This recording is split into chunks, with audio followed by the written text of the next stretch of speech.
आजीच्या एका हट्टाने अर्णवसमोर असा निर्णय उभा राहिला जो त्याचं संपूर्ण आयुष्य बदलून टाकणार होता. आणि ते वचन पूर्ण करण्याशिवाय आता त्याच्याकडे दुसरा कोणताच पर्याय उरला नव्हता. नेमकं काय घडलं? चला पाहूया. नमस्कार, मी यशश्री. मनातले भावरंग या माझ्या यूट्यूब चॅनलवर तुमचे खूप खूप स्वागत. आज आपण डील ऑफ लव्ह या कथेचा 23वा भाग ऐकणार आहोत. अर्णव.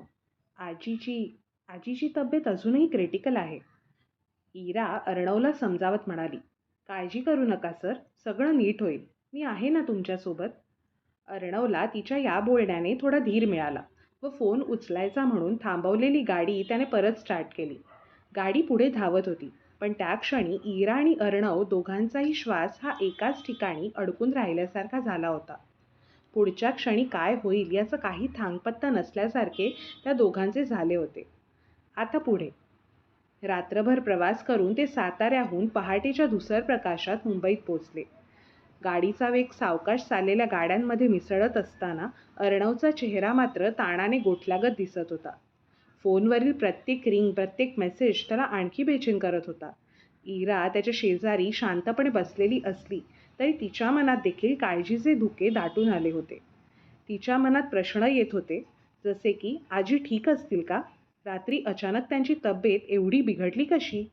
गाडी हॉस्पिटलजवळ पोहोचल्यावर अर्णवने इराला समजवण्याचा प्रयत्न केला. मिस इरा, तुम्ही नका येऊ माझ्यासोबत. उगाच तुम्हाला त्रास. मी ड्रायव्हरला सांगतो तुम्हाला तुमच्या घरी पोहोचवायला. पण त्या क्षणी इराने त्याला थांबवत उत्तर दिलं, सर, ही माझी इच्छा आहे. आजी कशा आहेत हे मला देखील बघायचे आहे. मला देखील त्यांची मनापासून काळजी वाटते आहे. अर्णव तिच्या बोलण्याने शांत झाला. त्याच्याकडे यावर काही बोलायला शब्दच नव्हते. पण तिच्या या बोलण्याने त्याला थोडाफार भावनिक आधार मिळाल्याची जाणीव झाली, ज्याची आता त्याला नितांत गरज होती. ते दोघेही कारमधून उतरून हॉस्पिटलच्या दिशेने घाईघाईतच जायला लागतात. दोघेही हॉस्पिटलमध्ये शिरले तेव्हा कॉरिडॉरमध्ये पसरलेल्या लख्ख प्रकाशात अर्णवची आई एका खुर्चीवर बसलेली दिसली. ती थकव्याने, काळजीने आणि डोळ्यातल्या पाण्याने पूर्णपणे गळून पडलेली होती. अर्णव समोर दिसताच तिचे डोळे भरून आले. अर्णवा, आईनं बघ ना काय झालं. रात्री अचानक त्यांचं BP फारच कमी झालं. मला तर नक्की काय करावे हे कळेनाच. नोकरांच्या मदतीने कशीबशी इथे हॉस्पिटलमध्ये त्यांना घेऊन आले. तेव्हा डॉक्टर त्यांना चेक करून म्हणाले की त्यांची प्रकृती क्रिटिकल आहे असं. हे ऐकून तर मी पूर्णपणे घाबरून गेले होते. मला नक्की काय करावे ते कळेनाच, म्हणून मग मी तुला कॉल लावला. अर्णवने तिचा हात घट्ट धरला आणि तिला म्हणाला, आई, काही नाही होणार अगं. मी आत्ताच इथे येण्यापूर्वी डॉक्टरांशी बोललो तर ते म्हणाले आजींची तब्येत आता स्टेबल आहे असं. आई हे ऐकून लगेचच म्हणाल्या, तसे असेल तर देवच पावला म्हणायचा. तेवढ्यात आईची नजर बाजूला उभ्या असलेल्या इरावर गेली. तिला पाहून आईने प्रश्नार्थक नजरेने अर्णवला विचारले, अर्णव, ही कोण? अर्णव उत्तर देत म्हणाला, ही इरा, माझी कलीग, माझ्यासोबत आली आहे.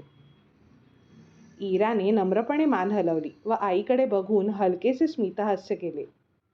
तेवढ्यात अर्णव म्हणाला, आई, आम्ही जरा आजीला भेटून येतो.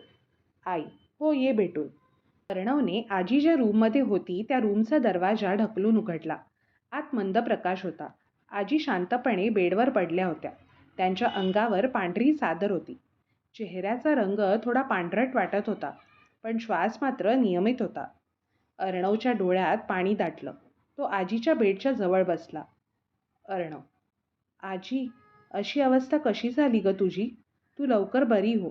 मी तुझं सगळं ऐकेन, तू काहीही म्हण. त्याचा आवाज बाहेरून स्थिर वाटत असला तरी आतून थरथरत होता. अचानक आजींच्या पापण्या थोड्या उघडल्या. त्यांनी हसण्याचा प्रयत्न केला.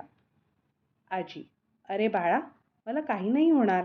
तुझे लग्न झालेलं बघितल्याशिवाय मला काही नाही होणार बघ. इरा पुढे होऊन म्हणाली, आजी, तुम्ही लवकर बऱ्या व्हा. अर्णव सरांना तुमची खूप काळजी लागून राहिली आहे आणि मला पण. आजीने तिच्याकडे डोळे किलकिले करून पाहिले आणि विचारले, कोण? इरा स्वतःची ओळख देत म्हणाली, मी इरा कुलकर्णी, अर्णव सरांसोबत एका प्रोजेक्टवर काम करते. आजीने मान हलवली आणि म्हणाली, छान. बाळा, मला काही नाही होणार बघ. मी एकदम ठणठणीत बरी होणार आहे. फक्त अर्णवने लग्न केले की मी डोळे मिटायला मोकळी. अर्णव: आजी, काही होणार नाही आहे तुला. तू आता आराम कर बघू. आजी: हो करीन, पण आधी मला तुझ्याशी काही बोलायचं आहे. अर्णव लगेच उत्तर देत बोलला: हो बोल ना. आजी: मला शक्यतो तुझ्याशी एकट्यात बोलायचे आहे. अर्णव इराकडे वळून म्हणाला: मिस इरा, प्लीज. इराने सौम्य हास्य करत उत्तर दिलं: शुअर सर. इरा बाहेर निघून गेल्यावर आजी आता काय बोलते आहे हे ऐकण्यासाठी म्हणून अर्णव तिच्याकडे बघायला लागला. आजी: अर्णव, तू याच मुलीशी लग्न का नाही करत?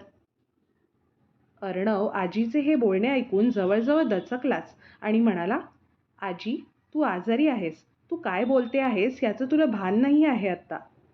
आजी: अरे पण वाईट काय आहे या मुलीत? किती गोड आहे, दिसायलाही सुंदर आहे, मनानेही चांगली वाटली मला. अर्णव हलकेसे हसत म्हणाला: आजी, आजारपणात सुद्धा तू मॅचमेकिंग करणे काही सोडलेले नाही आहेस. आजी: अरे बाळा, मी खरंच म्हणते आहे. माझी इच्छा आहे की मी डोळे मिटण्याआधी तुझे लग्न व्हावे आणि तू तू तर प्रत्येक मुलीत खोट काढत बसतोस. अर्णवला नकळत अनायाची आठवण झाली. ती त्याच्या आयुष्यातून कशी निघून गेली होती, तिच्यामुळे त्याच्या आयुष्यात केवढी मोठी पोकळी निर्माण झाली आहे याची. हे मी आजीला सांगावं का की नाही? तो खोल श्वास घेत म्हणाला: आजी, मी ठरवून नाही नकार देत सगळ्यांना. आजी: मग इरा का नाही? मला तरी तिच्यात नाही म्हणण्यासारखं काही दिसत नाही आहे. अर्णव चिडून उठत म्हणाला: आजी, बस झालं, आराम कर आता. पण आजी काही सहजासहजी मागे हटणाऱ्या नव्हत्या. आजी: अर्णव बाळा, मला आताच्या आता वचन दे की तू या मुलीशी लग्न करशील असं. अर्णव आजीचे हे बोलणे ऐकून थबकला आणि म्हणाला: आजी, हा काय वेडेपणा आहे तुझा? आजी: वचन दे. अर्णव: आजी, काय चाललंय हे? तू माझ्या परिस्थितीचा फायदा घेऊन मला जबरदस्ती वचन द्यायला लावत आहेस. आजी शांतपणे म्हणाली: नाही रे, जबरदस्ती नाही. मला तुझ्यासाठी चांगलं हवंय. पण तू असा आणखीन किती दिवस एकट्याने आयुष्य जगणार? बघ, ही मुलगी जर तुझ्यासोबत आली तर तुझे आयुष्य नक्कीच आनंदी होईल. तिच्या डोळ्यात तुझ्याबद्दल किती काळजी आहे हे मला प्रकर्षाने जाणवले. तिचे डोळे किती खरे बोलत होते. अर्णवच्या डोळ्यात क्षणभर इराची प्रतिमा चमकून गेली. साताऱ्यात त्यांनी एकत्र घालवलेला वेळ, त्याने तिची घेतलेली काळजी, तिचा प्रामाणिकपणा, हे सगळं काही त्याला पुन्हा एकदा आठवले. पण त्याने स्वतःला या क्षणी आवरलं आणि म्हणाला: आजी, प्लीज, हा विषय आता आपण इथेच थांबवूया. आजी: अर्णव बाळा, पण मी खरंच सांगतेय, विचार कर. इरा तुझ्यासाठी योग्य आहे. एकदा नीट विचार कर मी काय बोलते आहे त्याचा. अर्णव शांत झाला, पण काही बोलला नाही. त्याने आजीचा हात धरला आणि हलकेच म्हणाला: तू आधी बरी हो, आपण याबद्दल नंतर बोलूया. आजी: तुला मी बरी व्हायला हवी असेल तर या मुलीशी लग्न कर.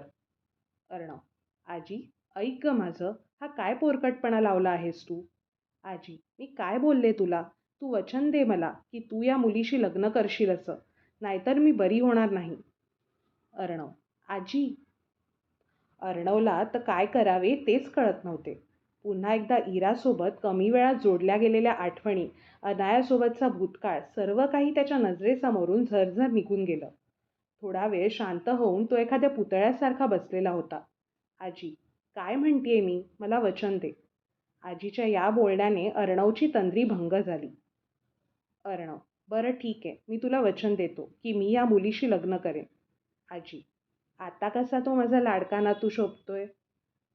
अर्णव: पण तू पण मला एक वचन दे. आजी: ते कोणतं? अर्णव: की तू लवकरात लवकर बरी होशील. आजी: हो, पण तू पण माझं वचन पाळ. मग मी अगदी ठणठणीत बरी होईन बघ. अर्णव: गुड.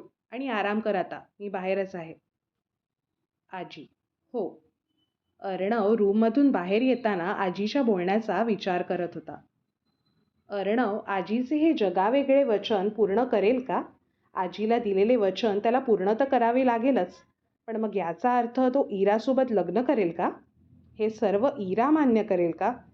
काय होईल नक्की पुढे? या सर्व प्रश्नांची उत्तरे जाणून घ्यायची असतील तर कथेचा पुढचा भाग नक्की ऐका. तुमचीच यशस्वी. कथेचा हा व्हिडिओ तुम्हाला आवडला असेल तर माझ्या चॅनलला नक्की सबस्क्राईब करा. लवकरच पुढील भाग घेऊन येते आहे.